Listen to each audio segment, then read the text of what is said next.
So if you enjoy traveling, here are 3 compact size cameras that will help you vlog better and keep those memories forever. The 3 cameras are the DJI OSMO Pocket, Insta360 One X, and the GoPro Hero 7. So I'll be talking about the pros and cons, and as well as who are the target audience that will find them more useful for each individual camera. So first we're going to talk about the GoPro Hero 7. Well, this is an action camera that everybody is very familiar with. For the GoPro Hero 7, it's actually very easy to use. And with the help of electronic stabilization, now it's so much easier for you to take a smooth walking video with the GoPro Hero 7. And the microphone on the Hero 7 is actually quite good. It is actually the best out of the 3. So this is a sound test, and this is the sound from the Insta360 One X. This is from the GoPro Hero 7, and this is the sound from the DJI OSMO Pocket.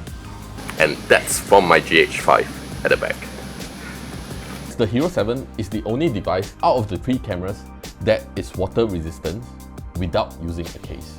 So if you are an adventure buff, I think the Hero 7 will be the easier choice for you. The cons about Hero 7 is that it's actually not cheap, and it's already pretty much the same for the last few generations, except for some software tweaks and minor upgrades. I would say that if you already own a Hero 5 or Hero 6, you might not need to actually upgrade to a Hero 7 because it's pretty much the same.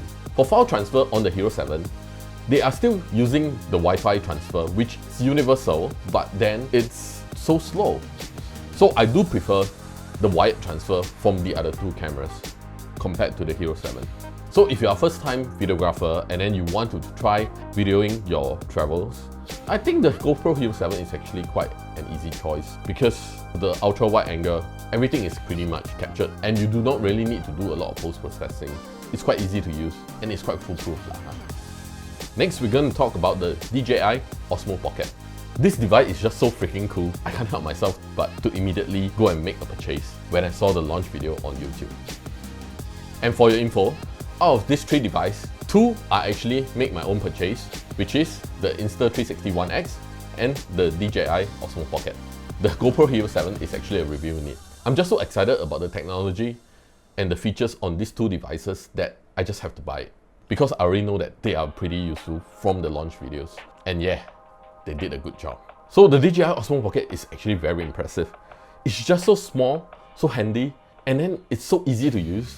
It's just pretty amazing.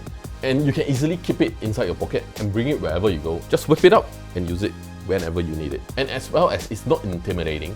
So whenever I go to a cafe or in a hotel lobby, when I start shooting, nobody really cares about what I'm shooting because they think that it's just a lousy camera or it's not going to be a very serious kind of shot. So people won't really come up and question you and stop you from filming. That's why I love small cameras. The image quality is actually pretty amazing, even in low light. I would say that one setback is that the stabilization compared to the bigger gimbals that I had, either the mobile phone one or the DSLR ones, it's not as stable.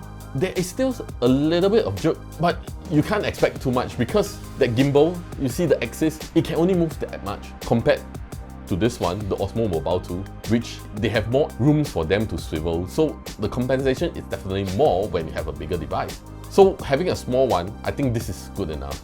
But you just have to be a little bit careful and not to shake your hand too much. You have to be a bit steadier when you're using the OSMO Pocket. Then everything will be fine. I love the active tracking on this device because most of the time I actually travel alone. I always want to do those talking and walking kind of shots. So now with this OSMO Pocket, I can actually turn on the active tracking. Camera will just pan and follow me to shoot very nice footage, as if there's a camera crew behind the camera. So if you're a lone ranger like me, probably the OSMO Pocket will be a good choice for you too. The OSMO Pocket doesn't come with built-in Bluetooth or Wi-Fi function, so you actually need to buy an add-on in order to get the Bluetooth function to work. So the minimum focus distance is actually pretty long. If you are looking to do a close-up shot, I would actually recommend you to hook it up to the mobile phone, and then so that you have a bigger LCD to see the footage while you are filming, so that you would not get any blur shots. And it's so easy for you to connect the OSMO Pocket to your smartphone, as long as it's a lightning port or a USB-C device. So now file transfer is actually faster, and some people may complain that the angle of view on the OSMO Pocket is actually not as wide as they want to be.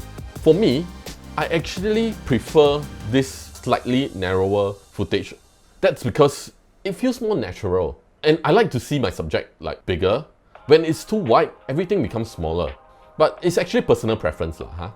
And even though the Osmo Pocket has a built-in battery, but fear not, when you run out of batteries, you can actually charge the device and still use the device on the go. So I feel that the Osmo Pocket is actually a great secondary gimbal camera for the professionals. And also, if you are going to look for a gimbal for your mobile phone, I think why not just invest on the Osmo Pocket? It's so much easier. So the last one I'm going to talk about is the Insta360 One X. This is by far one of the best image quality that you can get on a handheld 360 camera. And out of these three, I actually love this camera the most. The reason being that it gives me a lot of new angles and ways to shoot my videos. And as well as, you know, as a Lone Ranger, you can just hold the invisible selfie stick, press and record and walk. When you're done with it, just go to your mobile phone, twist and turn the angles to get the effect that you want. Although there's a little bit of learning curve, but I feel that after you get the hang of it, it's actually pretty easy for you to edit the footage on your mobile phone. So during my travels with the One X, I feel that I can actually enjoy my trip more and think less about what I need to shoot and spending less time to shoot them. That's one great thing about the Insta360 One X. Same as the Osmo Pocket, Insta360 One X actually allows you to have a direct input to your smartphone. So it's easier and faster for you to transfer the footage compared to using the Wi-Fi. If you run out of batteries, you can also charge directly on the device. If you have the spare budget, you can actually buy more spare batteries, which they are still yet to be available on the Insta360 website. So for the time being, I'll just use my power bank. And I like that on the app itself, they actually have this social media platform for you to share your 360 footage and your 360 editing skills. Because I feel that, you know, with this community, you can actually learn faster and at the same time be inspired to use the Insta360 more. And on the app itself, they also frequently update you with new tutorials on how to get new angles and new shooting methods. So you're constantly learning, it gets you excited to be using this device. So the cons is that this device is actually not water resistant, and you need to spend a little bit of time to learn the tips and tricks on the editing. But it's actually quite easy. All you need is just to do it on the mobile phone. And most of the time on the tutorial, they will teach you how to do that. Give yourself a little bit of patience to learn it. Then it will be a very fun camera for you to use. And especially at parties and gatherings. Everybody will be very impressed. How do you take that? How come I cannot see your selfie stick? And talking about selfie stick, other than the invisible selfie sticks, yes, you need to invest a little bit more on other Insta360 accessories, which they are not very expensive, but they will give you another level of like angles or footage that you can do.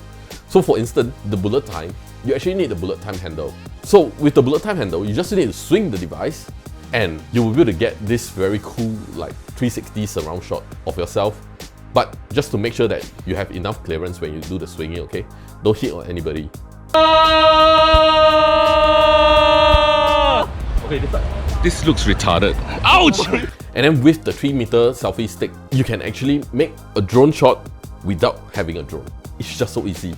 Just like fishing on a fishing rod. And those, they are all covered in the tutorial as well. They are very good at making you buy these accessories lah. Very smart. And they are all very small and compact to use. Okay, so although I've been saying that there's a learning curve for the One X, but in actual fact, it's actually very easy for newbies to pick it up because they just need to start shooting and then just hold the selfie stick and just start walking. So that's what I do. I always pass the camera to like Adrian. Then since he's not very good at videography, so I just say that you just take this and then just walk and then just shoot. I would do my post editing. It's just so easy. So I hope you like my quick reviews on these 3 cameras, and I hope that you have a better understanding on the pros and cons and decide for yourself which one actually suits you better. Hope that you find this video informative, and these are all my personal opinion. If you have any question, you can leave it down on the comment below, and then do help us by liking and sharing this video. See ya!